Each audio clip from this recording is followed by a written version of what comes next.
우리 구호 외치고 말씀 나누겠습니다. 잠을 깨는 의미로 큰 소리로 하겠습니다. 영월교회 깨어라! 영월교회 기도하라! 영월교회 일하라! 네, 깨어라, 기도하라, 일하라. 이 구호가 우리 마음속에 새겨지시기를 간절히 바랍니다.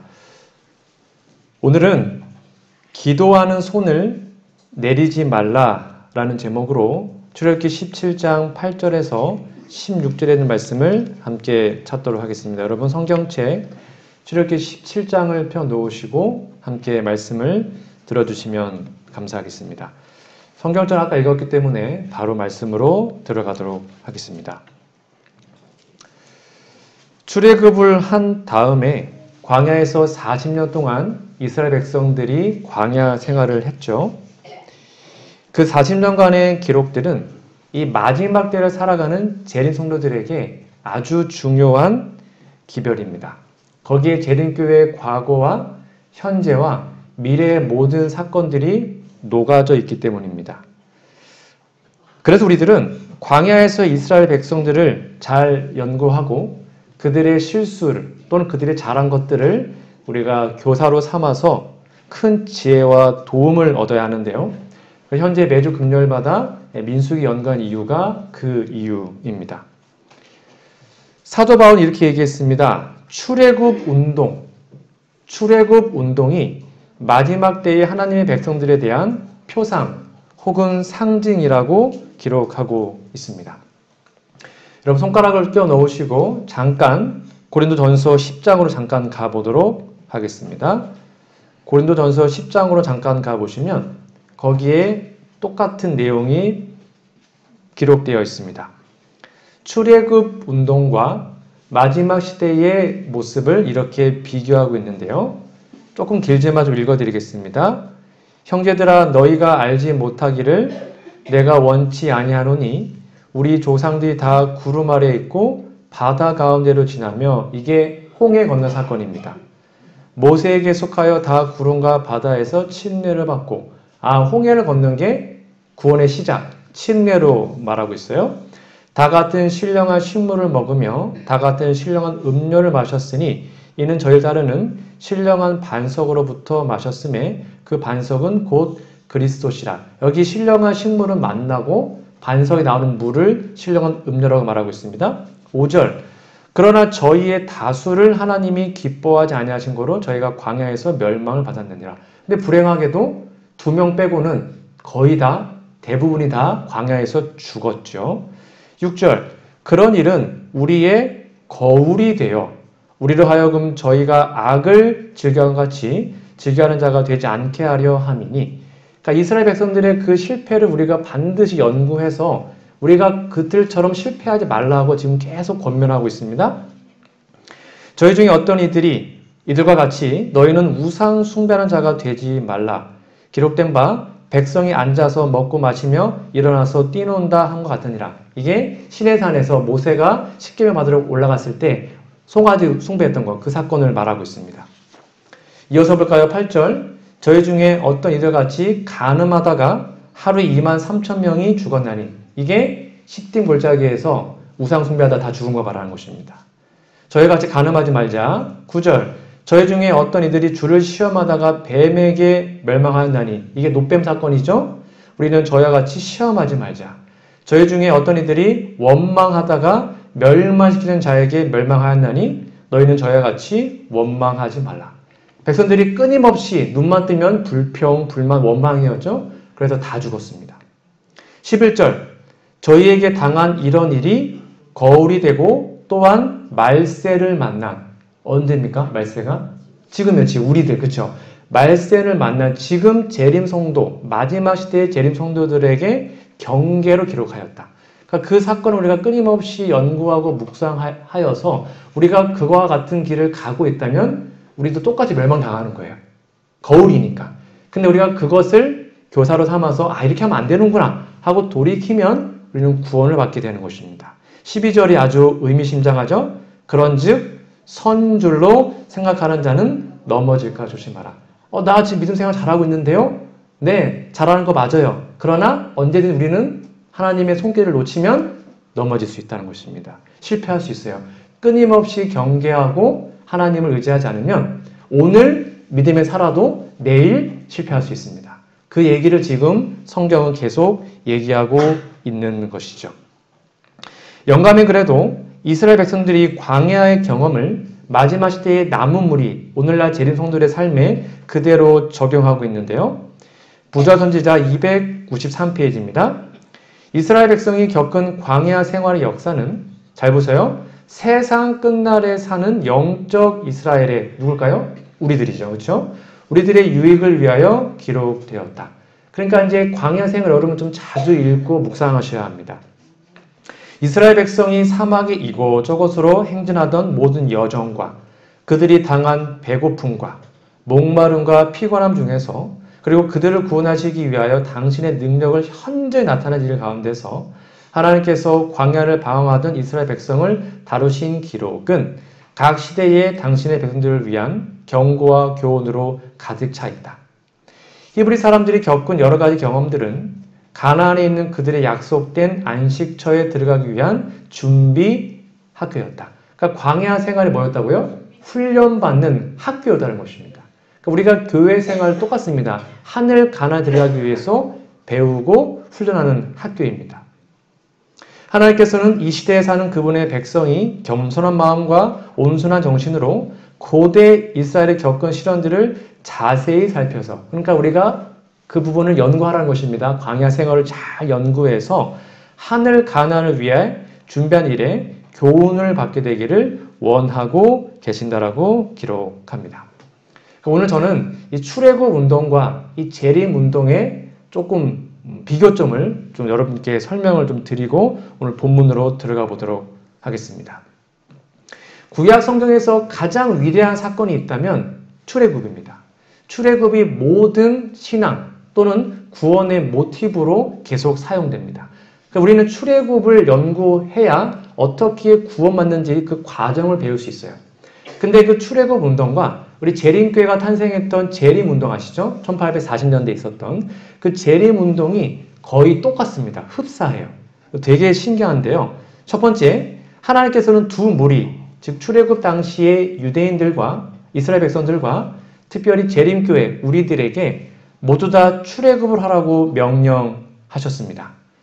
성경에 이렇게 나와 있습니다. 출애굽기 3장 10절 내가 너로 바로에게 보내어 너로 내 백성 이스라엘 자손을 애굽에서 인도하여 내게 해라. 즉 그들이 가나안에 가기 위해서는요. 출애굽해야 했습니다. 애굽을 떠나야 됐습니다. 그게 첫 번째 명령이었어요. 모세에게 이스라엘 백성을 애굽에서 끄집어내라. 그렇죠? 똑같습니다. 마지막 시대의 기별도 같은 기별입니다. 또 들으니 하늘로서 다른 음성이 나서 가로되 내 백성아 거기서 나와. 이게 바벨론이죠. 구약은 애굽이었고 신약은 바벨론입니다. 거기서 나와서 그의 죄에 참여하지 말라. 둘 다 애굽을 떠나라 또는 바벨론을 떠나라라고 말합니다. 이게 구원의 첫 단추입니다. 우리가 하늘에 가고 싶으면 바벨론을 떠나야 됩니다. 그 바벨론은 오늘날 세상을 1차적으로 표상하죠. 두 번째는 타락한 개신교회지만 1차적으로 세상을 표상합니다. 자, 그럼 여러분께 질문 드릴까요? 여러분은 정말로 모든 것을 버리고 즉 세상을 버리고 하늘에 갈 수 있는 그런 마음으로 하나님을 따르고 계시는지요? 아니면 한 발은 세상에 걸쳐 있고 한 발은 교회에 걸쳐 있고 이렇게 어중간하게 신앙생활을 하고 계신지요? 우리가 세상을 완벽하게 떠나지 않으면 가나안에 못 갑니다. 그들이 출애굽, 애굽을 떠났기 때문에 가나안에 간 것입니다. 우리가 세상을 떠나야지만 하늘 가나안에 갈 수 있어요. 즉 세상에 미련이 없어야 됩니다. 전혀 미련이 없어야 됩니다. 지금 당장 떠나라고 해도 아무런 미련이 없어야 됩니다. 그래야 우리는 떠나서 하늘에 갈 수 있어요. 그 두 무리의 첫 번째는 떠나는 것입니다. 애굽을 떠나고 바벨론을 떠났죠. 두 번째입니다. 두 무리가 똑같이 하나님께서 약속하신 가나안에 들어가기 위해서 광야의 경험을 했죠. 애굽을 떠난 다음에 그들 40년 동안 광야 생활을 했습니다. 전자는 실질적인 가나안이고요. 지금 우리들은 하늘 가나안이죠. 그럼 그 광야 생활은 무엇을 표상할까요? 우리가 세상을 떠났습니다. 그러면 광야 생활을 해야 되는데 그게 뭘까요? 성경에 이렇게 나와 있습니다. 사도행전 7장 38절 시내산에서 말하던 그 천사와 및 우리 조상들과 함께 광야 교회에 있었다. 아하, 이 광야 생활은 성경에서 뭐라고 표현되어 있어요? 교회입니다. 여러분, 교회의 뜻이 뭐냐면 에클레시아, 즉 불러냄을 받은 자들이라는 뜻입니다. 교회는 세상으로부터 불러냄을 받은 자들이 모인 곳입니다. 그러니까 세상을 떠나지 않으면, 세상을 포기하지 않으면 교인 될 수 없어요. 불가능합니다. 우리는 세상을 떠나서 교회 생활을 하게 됩니다. 근데 그 광야 생활을 하다 보면 때로는 힘들 수 있죠. 그렇죠? 거기에 서로 의견이 안 맞아서 싸울 수도 있고, 또는 먹고 살 문제가 힘들 수도 있고, 광야 생활처럼 정말로 힘든 경험을 할 때가 있어요.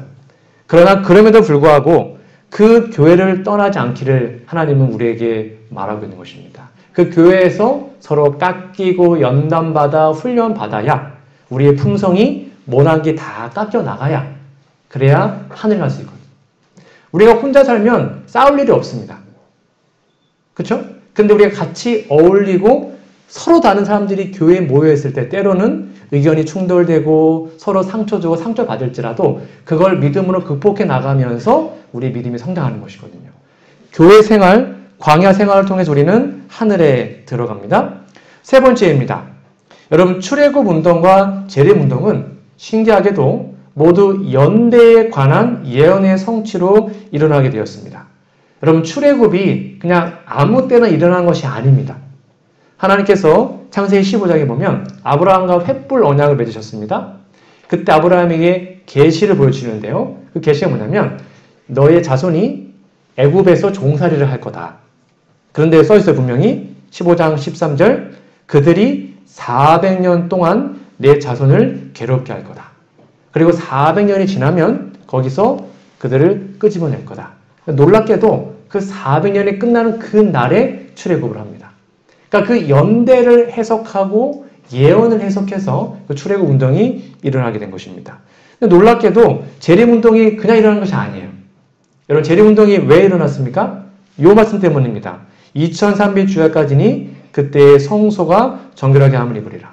그리고 재림 운동은 마지막 2300주야라는 그 연대 예언을 해석함으로 일어났습니다. 똑같죠? 둘 다 연대를 기간을 해석하고 그 기간에 맞추어서 기가 막힌 타이밍에 두 운동이 일어나게 됩니다. 네 번째입니다. 안식일은 출애굽과 재림 두 무리에게 충성을 시험하는 시금석이 되었는데요. 모세가 하나님으로부터 명령을 받고 애굽에 들어갑니다. 애굽에 들어가자 가장 먼저 했는 일이 뭔지 아십니까? 이거였습니다. 부자선지자 258페이지입니다. 모세는 하나님을 순종하는 일이 구원의 첫째 조건이라는 것을 백성들에게 보여주었다. 안식일 준수를 회복하려는 노력을 압박자들이 알아채렸다. 그러니까 모세가 가서 백성들에게 가장 처음 한 게 너희들 안식일 회복해야 된다 라는 것이었습니다. 그것이 첫 번째였습니다. 안식일이 충성되기 때문에 충성의 시금석 안식일 회복해야 돼 하고 그 기별을 처음으로 전합니다. 마지막 시대에 똑같습니다. 이 마지막 시대의 쟁점이 뭘까요? 영감의 글입니다. 대쟁투 605페이지 안식일은 충성의 큰 시금석이 될 것이다. 안식일은 대충 지켜서 되는 것이 아닙니다. 우리가 죽고 사는 문제가 안식일 충성의 시금석에 포함되어 있습니다. 하나님을 섬기느냐 아니면 짐승을 섬기느냐, 하나님의 인을 받느냐 아니면 사단의 표를 받느냐는 안식일 문제로 결정되는 것입니다. 그래서 그 어느 때보다 우리는 더 열렬하게, 더 철저하게 안식일 기별을 지켜야 합니다. 왜요? 이게 하나님을 섬기는 표시이기 때문이에요. 다섯 번째입니다. 두 무리는 참 신기합니다. 모두 성소 봉사에 대한 기별을 받았습니다. 그들이 출애굽한 다음에 가장 먼저 그들에게 요청이 뭐였는지 아십니까? 내가 그들 중에 거할 성소를 지어라. 성소 짓고 성소 절기를 지키는 것이 그 광야 생활에서 핵심이었습니다. 마찬가지로 2300주야가 해석이 조금 그들이 오해한 다음에 그것을 실마리를 풀 수 있는 해결 방법이 바로 성소 문제였습니다. 데딩 투 423페이지. 성소 문제는 1844년에 실망의 신비를 해결한 열쇠가 되었다. 그래서 이 마지막 때에 성소 기별은 재림교회밖에 모릅니다. 현재 재림교회만 그걸 전하고 있습니다. 지성소 기별, 조사심판, 성소 기별, 대제사장 이런 것들은 다른 교회가 전혀 전하지 않아요. 우리만 유일하게 전해요. 그만큼 중요하고 재림교회가 이 세상에서 중요한 역할을 감당하고 있음을 여러분 꼭 기억하시면 좋겠습니다. 6번째입니다. 두 무리 다 개혁에 관한 기별을 받았습니다. 그들이 광야에 가서 모세가 쓴 책이 레위기, 출애굽기 등등이 광야에서 쓴 것입니다. 민수기까지요. 거기에 뭐가 나왔냐면 건강개혁 문제가 나옵니다. 뭐 먹어라, 뭐 먹지 말아라. 마지막 시대의 재림교회에서 중요한 기별이 건강개혁입니다. 건강기별, 새천사의 기별의 오른팔이라고 그랬죠? 똑같이 우리에게 주어진 것입니다. 그리고 마지막 7번째입니다. 두 무리가 다 회심을 경험하지 못한 섞인 무리 때문에 고통을 당했죠. 요즘 민수기 배우지 않습니까? 광야 생활에서 끊임없이 불평과 불만이 있었습니다. 그 불평과 불만의 시작점 누구였습니까? 애굽에서 나왔던 잡족들이었습니다. 섞인 무리들이었습니다. 회심하지 않은 무리들이었습니다. 그들 때문에 백성들이 고통당했습니다. 마찬가지입니다. 마지막 때까지, 재림 때까지 재림교회는 알곡과 가라지가 있을 것입니다. 끊임없이 교회에 대해서 비판하고 불평하고 불만하는 사람들은 아마 가라지로 분류될 것입니다. 혹시 우리가 알곡인지 가라지인지를 우리는 늘 살펴야 합니다. 내가 혹시 섞인 무리들은 아닌지. 이렇게 7가지를 통해서 우리는 출애굽 운동과 재림 운동이 똑같구나 하는 사실을 알게 됩니다. 그래서 출애굽 운동에 있었던 그 귀한 기별들을 우리가 우리 삶에 적용해야 마지막 재림을 준비하고 하늘 가나안에 우리가 성공적으로 들어갈 수가 있게 되겠죠. 이 외에도 우리는 끊임없이 구약에 특별히 40년간의 광야 생활을 연구해서 그들의 실패를 두 번 다시 반복하지 않도록 마음에 새기고 해야 함을 여러분 꼭 기억하시기 바랍니다. 오늘 출애굽기 17장은 우리가 너무나도 잘 아는 사건인데요. 이스라엘 백성들이 출애굽을 한 후에 이제 막 조금 가다가 이 아말렉이라는 민족과 전쟁을 하게 되는데요. 그 이야기를 좀 해드리도록 하겠습니다. 다 아시기 때문에 간단하게 좀 설명을 드리겠습니다. 신광야를 떠난 후에 이스라엘 백성들이 르비딤이라는 곳에 장막을 쳤는데요. 거기에 물이 없었습니다. 그러니까 백성들이 아우성쳤습니다. 또 불평하고 불만하고 왜 물 없냐, 물 달라 막 뭐라고 얘기를 했어요. 그러니까 모세가 너 왜 자꾸 하나님이 시험하냐, 근데도 너 왜 그러냐고 뭐라 돌로 쳐 죽이려고 그러고 별짓을 다 했죠. 그러자 모세가 하나님께 기도합니다. 하나님, 어떻게 하면 좋을까요? 하나님께서 지팡이를 들고 반석에 서라.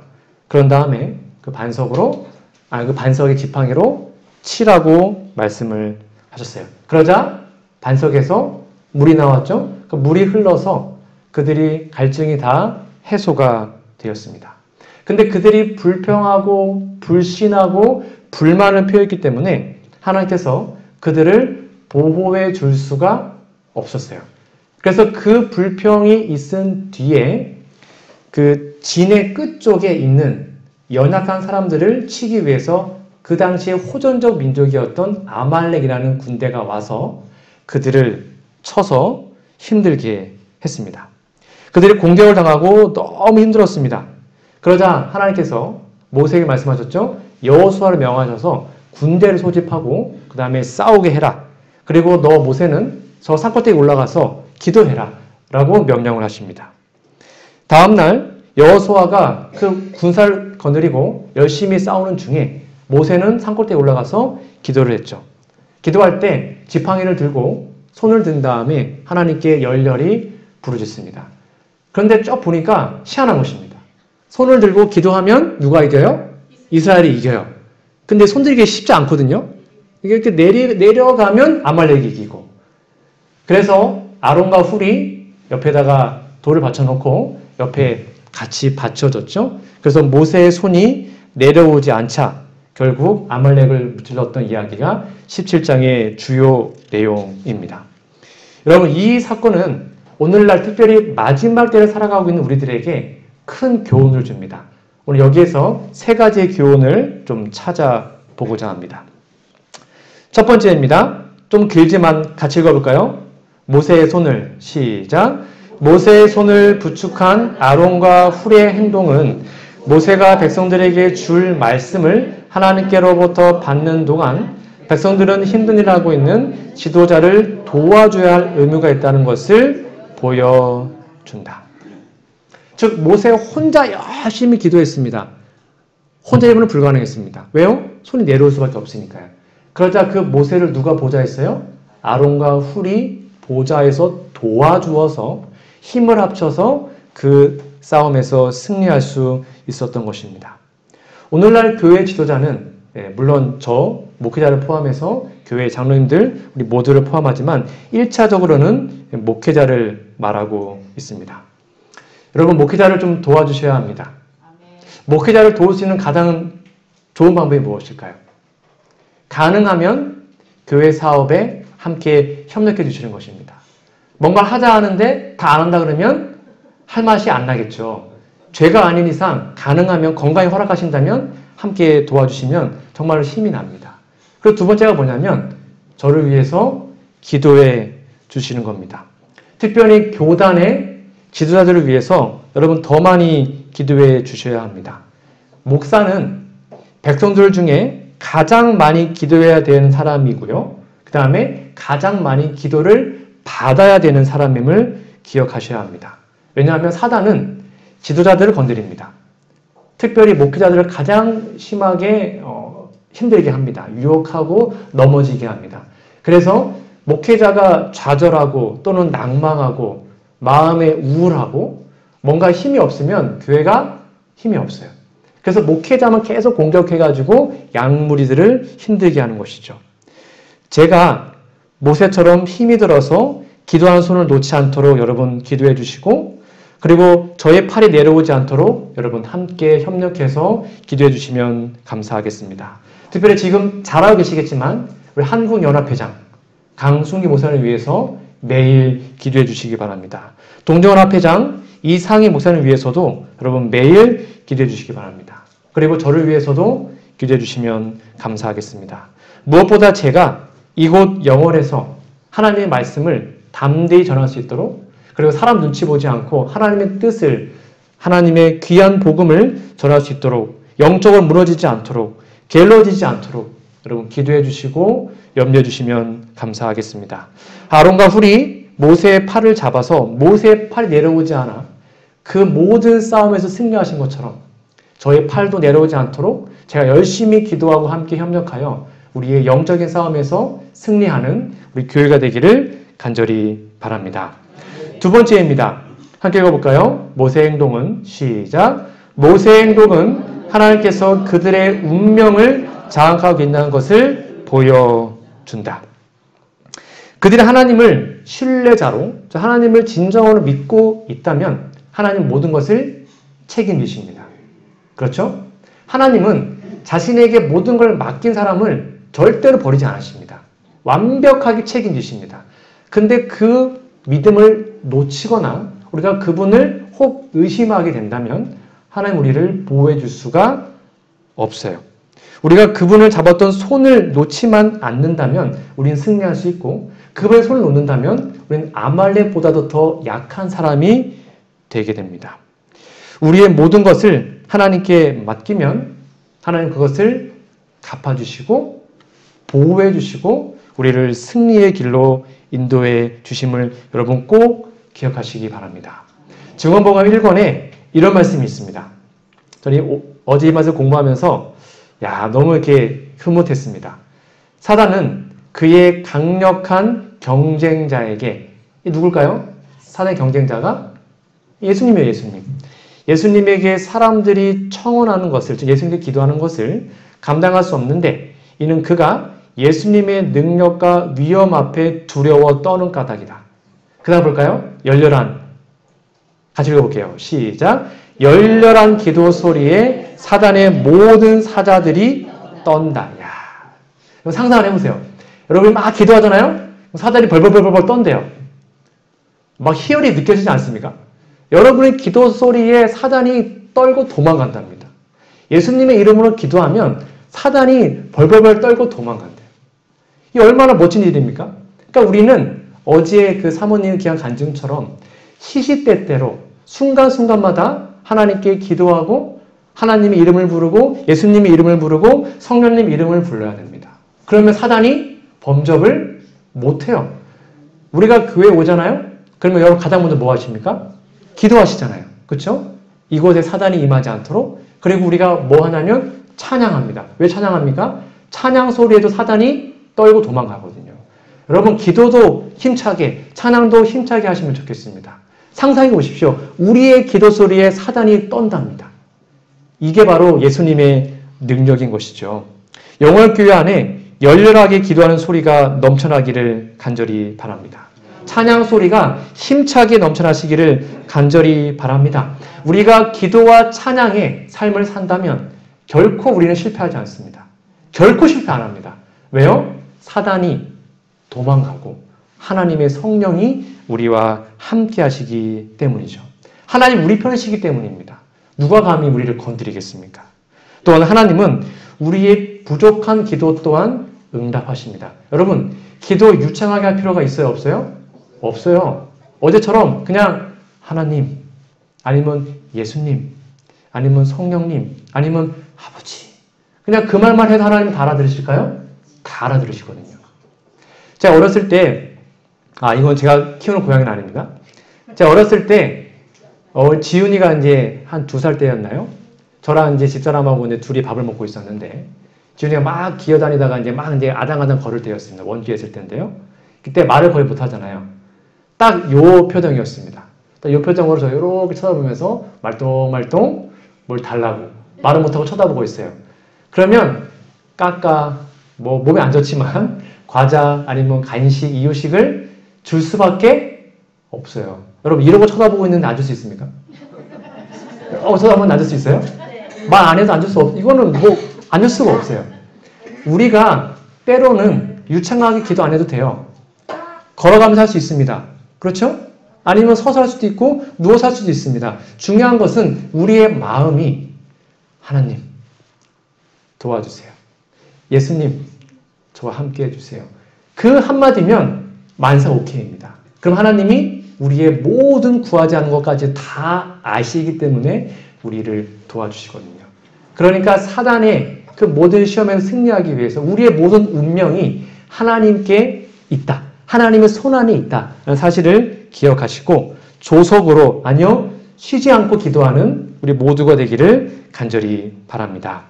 세 번째입니다. 모세의 행동은 시작.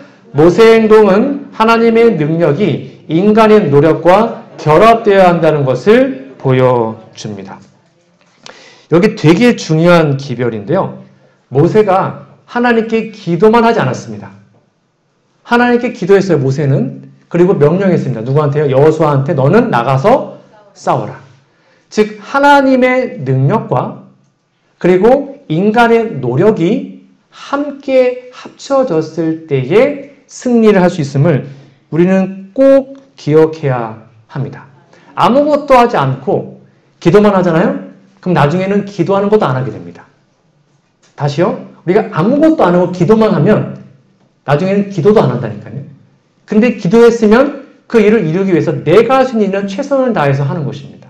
그리고 하나님께 능력을 달라고 하고 그 능력으로 결합하는 거죠. 이렇게 기록되어 있습니다. 영감회를 보시면 하나님의 허락이 이루어지는 데는 조건이 있다는 것입니다. 내가 할 일이 반드시 있다는 거야. 기도는 결코 의문을 대신할 수 없다. 시험 공부 안 하면서 하나님 시험 잘 보여주세요 하면 시험 잘 볼 수가 없죠. 불가능합니다. 내가 할 일은 내가 해야 합니다. 그 다음 볼까요? 사람의 의지와 하나님의 뜻이 협력할 때 그것은 전능한 것이 된다. 즉 하나님은 우리를 통해서만 역사할 수 있거든요. 그러니까 하나님의 뜻이 있어요. 그게 영혼구원 사업이고 아니면 교회의 부흥이고 뭐 등등 있단 말이에요. 근데 그것에 우리의 의지, 우리의 어떠한 능력과 우리의 순종이 결합되지 않으면 그 일이 이루어질 수가 없다는 것입니다. 하나님께서 하라고 명령하신 것은 무엇이든지 그분의 힘을 의지하여 이룰 수 있다. 내 힘이 아니고요. 그분의 힘을 의지하여 이룰 수 있다고 말합니다. 봄에 씨를 뿌려야 가을에 열매가 맺듯이 우리가 말씀을 전해야, 전도를 해야 영혼을 구원할 수 있습니다. 마찬가지로 기도해야 응답받을 수 있고 말씀을 읽어야 믿음이 성장할 수 있죠. 이러한 모든 것들이 내 힘이 아니라 하나님의 능력으로 하되 그걸 할 수 있는 힘과 능력을 달라고 기도하셔서 내 의지, 하나님의 의지가, 내 의지가 하나님의 의지와 똑같아지는 우리 모두가 되기를 간절히 바랍니다. 모세가 산 위에서 기도하는 동안 여호수아 백성들이 최선을 다하여 전쟁했습니다. 싸웠습니다. 그러자 하나님께서 그곳에 역사하셔서 결국 승리로 이끌어 주심을 여러분 꼭 기억하시기 바랍니다. 말씀에 결론을 맺도록 하겠습니다. 저는 오늘 기도하는 손을 내리지 말라라는 제목으로 하나님의 말씀을 함께 나누었습니다. 여러분 무엇보다도 교단과 교회 지도자, 특별히 목회자들, 그리고 교회 장로님들을 위해서 여러분 꼭 기도해 주시면 감사하겠습니다. 우리 지도자들이 하나님의 말씀을 잘 대언할 수 있도록, 우리 목회자들이 하나님의 뜻 안에서 잘 설 수 있도록 여러분 기도해 주시고 격려해 주시면 감사하겠습니다. 우리의 모든 운명이 하나님께 달려 있습니다. 그러므로 전적으로 그분께 맡기고 그분께 간구하고 기도함으로 절대로 실패하지 않고 패배하지 않은 인생, 하나님의 능력으로 승리하는 우리 모두가 되기를 간절히 바랍니다. 그리고 마지막으로 우리의 노력이 하나님의 능력과 연합될 때 그때 비로소 진정한 기적이 있습니다. 그러므로 내가 할 수 있는 일은 최선을 다하여 하나님의 능력으로 그 일을 하시고 그 다음 하나님께 열렬히 기도하셔서 우리의 삶에 놀라운 기적이 날마다 일어나기를 간절히 바랍니다. 이제 딱 가을 전도회가 20주 앞으로 다가왔습니다. 10월 9일부터 우리 한규희 목사님을 모시고 가을 전도회가 진행됩니다. 20주 남았습니다. 여러분 오늘부터 여러분께 다시 한번 요청드립니다. 여러분 주변에 있는 귀한 영혼들을 위해서 하나님께 기도해 주시기를 부탁드립니다. 1명이건 3명이건 5명이건 여러분의 매일의 기도 목록에 내가 올해 안에 꼭 구원하고자 하는 하나님께 인도하고 싶은 영혼들을 위해서 매일 기도해 주십시오. 우리가 그렇게 기도하고 그 영혼들에게 접촉하고 그들에게 사랑을 베풀 때 하나님이 역사할 수 있습니다. 아무것도 안 하면 하나님 역사할 수가 없어요. 그를 위해서 여러분 기도해 주시고요. 지지난주에 함께 나눴던 14명의 바이블 가이드 성경 안내자 팀이 오늘부터 본격적으로 활동을 시작합니다. 14명의 팀원들에게 모두 1명의 영혼을 달라고 날마다 기도하고 있습니다. 여러분도 기도해 주시면 감사하겠습니다. 평신도를 전도하는 이 놀라운 사역이 올해 영월교회에 꼭 접촉되고 접목되고 회복되기를 간절히 바랍니다. 평신도와 목회자가 협력하여 영혼을 구원한다면, 정말 열렬히 기도하고 주님께 간구한다면 올해 안에 귀한 영혼을 하나님께서 우리 교회에 주실 줄 믿습니다. 이러한 놀라운 경험이 우리 안에 있기를 간절히 바랍니다. 다시 한번 여러분께 호소합니다. 기도하는 손을 내리지 마십시오. 하나님께 날마다 기도하시고 새벽마다 기도하시고 나를 위해서만 기도하는 것이 아니라 우리가 구원할 우리의 영혼들을 위해서 기도하셔서 내가 변화되고 그리고 영혼을 구원하는 놀라운 역사가 우리 교회 안에 올해 꼭 일어나기를 간절히 바라며 오늘 말씀을 마치도록 하겠습니다.